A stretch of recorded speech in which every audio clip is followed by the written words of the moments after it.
누가복음 12장 말씀을 통해서 우리가 계속 큐티하고 있는 말씀인데요. 우리 월요일에 살펴봤던 말씀, 그리고 화요일, 그리고 오늘 오전에 아마 여러분들이 큐티를 하셨을 텐데 큐티 내용, 그 내용 전체를 한번 살펴보도록 하겠습니다. 12장 1절에 보시면 아주 독특한 표현 하나가 있습니다. 사람들이 많이 모여 있는데요. 그동안에 무리 수만 명이 모여서 서로 밟힐 만큼 되었더니, 여러분 오병이어 기적이 일어날 때 사람들이 굉장히 많이 운집했습니다. 몇 명 모였었죠?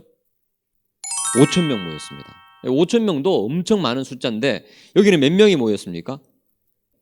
수만 명이 모였다. 근데 여기에서 끝나는 게 아니라 수만 명이 얼마만큼 모였다고 또 성경이 강조하고 있죠? 서로 밟힐 만큼 많이 모였다. 지금 성경이 두 번이나 강조하고 있어요. 수많은 무리들이 이렇게 인산인해를 이루고 있는데 거기에 예수님 공동체는 몇 명이죠? 12명이에요. 대중들에 비하면 너무 작은 숫자입니다. 그래서 예수님께서 많은 사람들이 모였을 때 특별하게 이 제자들에게 하실 말씀이 있는 거예요. 지금 제자들에게 이 말을 하지 않으면 안 되겠다 해서 하신 말씀이 월요일 큐티, 그리고 화요일 큐티, 오늘 우리가 큐티했던 말씀이라는 거죠. 가장 많이 나오는, 자주 등장하는 단어가 무엇이죠? 4절에 한 번, 5절에 한 번, 2번, 3번 나오고, 또 7절에도 나오는 반복되는 단어가 뭐죠? 그렇죠. 두려움.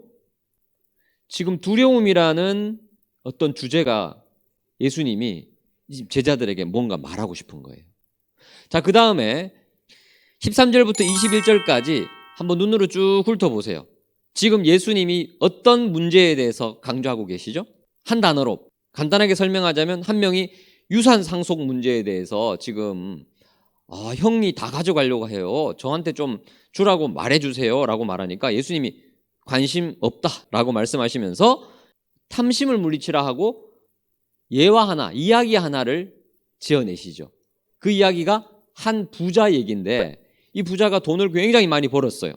너무 돈을 많이 벌고 오늘날로 말하면 주식 투자하니까 대박을 치고 또 집을 샀는데 이 집이 뭐 10배로 껑충 뛴 거예요. 그러니까 돈이 너무 많아져서 이 남은 잉여 재산을 어떻게 하면 좋을까? 어디에 투자하면 좋을까? 고민하는 장면이 나와요. 그래서 밭에 소출이 풍성하다라고 표현되어 있고 17절에 곡식 쌓아둘 곳이 없다. 이런 고민, 행복한 고민인 것 같은데 그래서 내가 더 이 곡식 창고를 더 크게 짓겠다 18절에 말하고 19절에 이제 미래를 낙관하면서 평안히 쉬고 먹고 마시고 즐거워하자라고 말하는데 하나님이 뭐라고 책망하시죠? 어리석은 자여라고 책망하시면서 네 영혼을 내가 오늘 찾겠다 말씀하시고 결론적으로 21절에 이 사람은 어떤 사람이라고 표현하고 있습니까? 하나님에 대하여 부여하지 못한 사람이에요. 재물 쌓는데 이 세상의 돈에 너무 집중한 나머지 하나님께 부여한 자가 못 된다는 거죠. 그래서 두 번째 주제는 뭐였습니까? 첫 번째는 두려움이고 두 번째는 뭐죠? 한 단어로? 돈이에요, 돈. 유산 상속 문제 때문에 불거진 이 돈 문제를 예수님이 어떤 비유를 통해서 말씀하시는 거예요. 자, 그 다음에 세 번째 22절부터 34절까지 어떤 내용인 것 같아요? 가장 많이 나오는 단어가 뭐예요? 22절에 또 25절에도 그 단어가 나오고 26절에도 나오는 단어, 어떤 단어죠? 염려. 어떤 염려죠? 23절에도 있고 22절에도 있고 어떤 염려죠? 무엇을 먹을까? 무엇을 입을까? 이런 것들, 그죠? 26절에 작은 일도 하지 못하면서 세세한 우리 일상의 삶에서 불안하고 염려하는 것에 대한 것들, 그거 너무 걱정하지 마라고 말씀하신다는 거죠. 그래서 29절에 무엇을 먹을까 무엇을 마실까 하고 구하지 마라, 근심하지 마라, 하나님 다 하신다라고 말씀하시면서 조금 간단하게 말해서 안정감이라고 좀 표현할 수 있겠습니다. 안정에 대한 욕구. 자, 이 세 가지, 여러분 이 세 가지가요 수만 명 밟힐 만큼 모인 대부분 이 세상을 살아가는 수많은 사람들이 고민하는 크게 세 가지죠. 두려움은 두려움인데 이 두려움은 사실은 어떤 두려움인가? 사람에 대한 두려움, 잘못된 두려움. 그리고 돈 걱정, 그 다음에 안정에 대한 어떤 불안감, 이런 세 가지를 예수님께서 말씀을 하시는데 대부분의 사람들이 이 세 가지에 너무 집중한다. 하지만 너희들은 내 제자다. 그리고 내 친구다. 4절에 보면 너희들이 내 친구야 라고 말하면서 이런 걱정, 근심, 고민할 필요 없다라고 말하는 거예요. 그리고 32절 보실까요? 12장 32절에 보시면 이 12명의 제자들에게 뭐라고 말합니까? 적은 무리요. 예, 적은 무리예요. 아주 적은 무리. 뭐와 대조되죠? 수만 명과 대조돼요. 자, 여러분 오늘 수요 예배 아주 적은 분이 오셨습니다. 예. 여러분 잘 오셨습니다. 우리 앞뒤좌우로 잘 오셨습니다. 한번 인사해. 자, 우리 한 가지씩 한번 살펴보겠습니다. 자, 이 두려움의 문제에 대해서 한번 보실까요? 자, 12장 1절에 보시면 뭘 주의하라고요? 바리새인들의 누룩 곧 외식을 주의하라. 바리새인들이 누룩 그리고 외식 같은 말인데요. 외식은 원어를 보면 가면이라는 뜻이에요. 가면을 쓰고 다닌다는 거예요. 내 본 모습은 이렇지 않는데 가면을 쓰고, 가면 무도회 가면 그 사람이 누군지 모르잖아요. 가면에 그려진 얼굴처럼 행동하는 거예요. 페르소나를 쓴다는 거죠.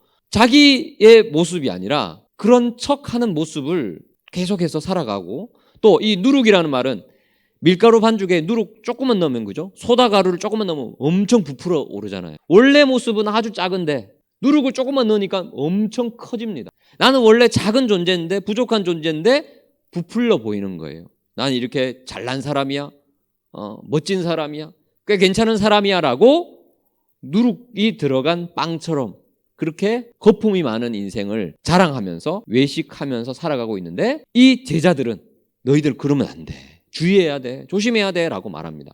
근데 왜 이렇게 외식적인 삶을 삽니까?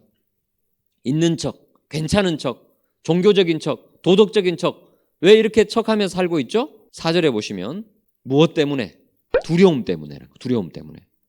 몸을 죽이고 그 후에는 능히 더 못하는 자들은 사람입니다. 보통 사람이죠. 대조되는 것이 5절에 마땅히 두려워할 자를 내가 너희에게 보이리니, 정말 두려워할 분은 누굽니까?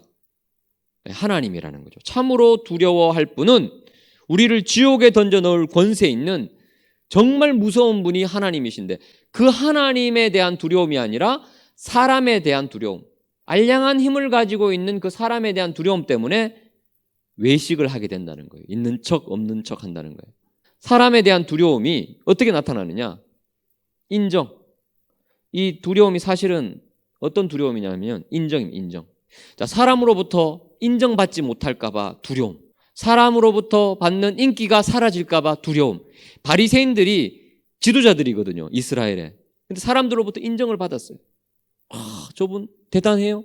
우리 바리새인 정말 종교적 율법도 잘 지키고 우리의 지도자로서, 야, 나도 저렇게 살아야 되는데 난 못 살고, 당신 정말 대단해요. 그런 인기를 받는 거예요. 그래서 정시가 되면 하루 3번 기도하는데 시장에 딱 일부러 가요.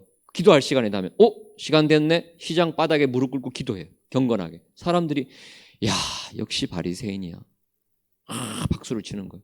저 사람은 우리와 달라. 존경받는 거죠. 그러니까 지도자가 되는 거죠. 그런데 내면은 어떻습니까? 내면은 하나님을 사랑하는 마음이 전혀 없어요. 사람 보면서 내가 기도해야지, 사람 보면서 내가 경건하게 살아야지, 척이라는 거죠. 누룩, 외식. 여러분, 이게 현대인들에게 있습니다. 수만 명, 대부분의 사람들이 이런 모습 속에 살아가요. 사람들로부터 인정받기 위해서, 사람들로부터 칭찬받기 위해서, 반대로 사람들로부터 비난받으면 어떻게 되죠? 인정을 잃어버리면, 인정의 반대가 비난이잖아요. 이게 4절입니다. 4절. 비난받으면 죽을 것 같아요. 몸을 죽이고. 여러분, 사람들을 어떻게 죽일 수 있습니까? 한마디 비난하면 그 사람은 죽어가고 있습니다. 요즘에는 말로만 죽이는 거 아니라 글로도 죽일 수 있죠. 댓글 하나로도 죽일 수 있습니다. SNS에다가 비판적인 글을 탁 쓰면 댓글이 막, 여론이 저 사람은 정말 나쁜 사람이야, 못된 사람이야 밝혀지면 어떻게 됩니까? 수치스러워서 그 사람이 극단적인 선택까지 할 정도로, 이게 사람의 인정이라는 게 이만큼 무섭습니다. 인정을 못 받으면 두려운 거죠. 인정을 받으면 기분이 좋은데 이 인정받는 것을 또 잃어버릴까 봐 두려운 거죠. 사람에 대한 두려움을 벗어버리라. 왜? 이 두려움은 가짜 두려움. 진짜 두려움은 뭡니까? 사람의 인정이 아니라 어떤 인정이요? 네, 하나님에 대한 인정. 하나님이 우리를 인정해 주시면 그걸로 게임 끝이라는 거예요. 하나님이 괜찮아. 내가 너를 사랑해. 너의 어떤 모습에도 불구하고 내가 너를 아들로, 딸로 불렀잖아. 괜찮아. 내가 너를 인정해. 그거면 된다는 거죠. 그 확신을 가르쳐주기 위해서 예수님이 뭐라고 말씀하십니까? 참새 5마리가 얼마에 팔려요? 2아사리온의 시장에 팔려요. 거래가 돼요. 참새 5마리가 너무 싸기 때문에 5마리를 엮어서 세트로 판대요. 우리 편의점에 가면 껌 있지 않습니까? 껌 하나씩 낱개로 안 팔잖아요. 10개들이, 7개들이. 그래서 껌 1,000원, 1,500원 팔지 않습니까? 지금 그 느낌이에요. 2아사리온은 한 데날 노동자 하루 품삯의 16분의 1입니다. 그만큼 가장 낮은 가치의 화폐 단위인데 그 참새 5마리 가장 어떻게 보면 비천한 싼 시장의 물건이 2아사리온에 팔리는 것도 하나님이 아신다 모르신다? 아신다는 거예요. 근데 우리는 참새 5마리보다 귀합니까 안 귀합니까? 예, 이 12명 예수님의 제자는 귀합니까 안 귀합니까? 귀해요. 왜요? 예수님 친구거든요. 예수님께서 친구라고 말씀하셨잖아요. 얼마나 우리가 존귀한지 7절에 설명하시죠. 너희에게는 심지어 머리털까지도 다 세신 바 되었나니. 우리가 머리카락 얼마인지 몇 개 있는지 우리는 몰라요. 근데 하나님은 하나님의 자녀 머리카락 개수 다 아세요. 너무 소중하기 때문에. 그렇기 때문에 우리는 온전한 하나님에 대한 두려움, 하나님을 향한 경외감이 있을 때 뭘 떨쳐버릴 수 있습니까? 사람에 대한 두려움이 없어질 수 있다는 거죠. 여러분, 사람은요 두려워할 존재가 아니라 어떤 존재죠? 사랑해야 할 존재죠. 사람이 소중하지만 우리가 사람을 잘 아끼고 섬기고 또 좋은 관계를 맺어야 되지만 이것이 하나님 자리에 딱 들어가 버리면 사람이 우상이 돼 버립니다. 사실 바리새인들은요 하나님을 두려워해야 되는데 사람을 두려워했다. 다른 말로 하나님을 섬겨야 되는데 사람을 우상화한 거예요. 나 외에 다른 신을 섬기지 말라 그랬는데 사람이 신이 돼버린 거죠. 그러니까 사람을 두려워하는 거예요. 여러분 모두는 사람을 두려워하는 것이 아니라 하나님을 두려워하시기를 축복합니다. 우리 인생에 하나님이 왕이 되셔야 되는데 사람이 왕이 되는 순간 우리는 거짓된 잘못된 두려움에 빠질 수 있다는 거죠. 자, 두 번째는 돈입니다. 돈.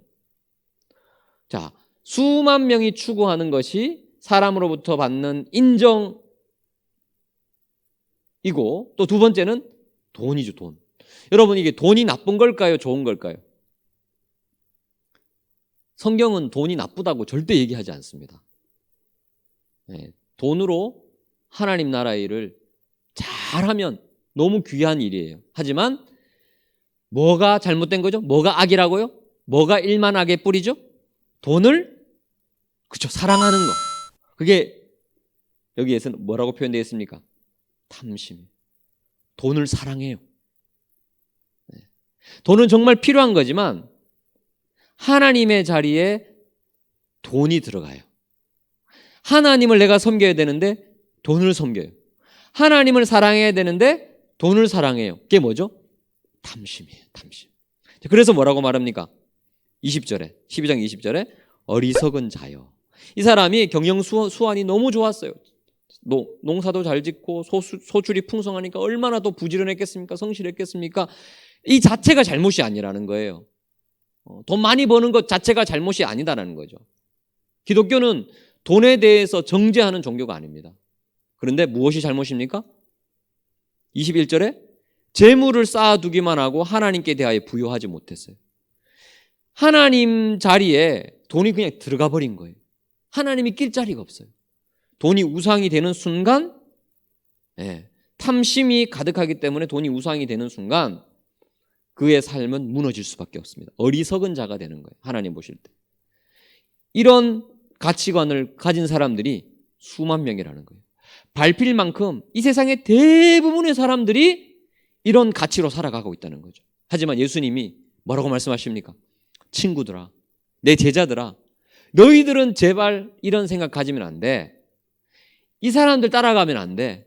너희는 비록 소수지만 돈의 자리에 하나님을 다시 모셔야 돼. 하나님 자리에 돈이 들어가는 순간 너는 어리석은 자가 돼. 마지막 세 번째입니다. 오늘 큐티하신 내용이에요. 안정감입니다. 안정감.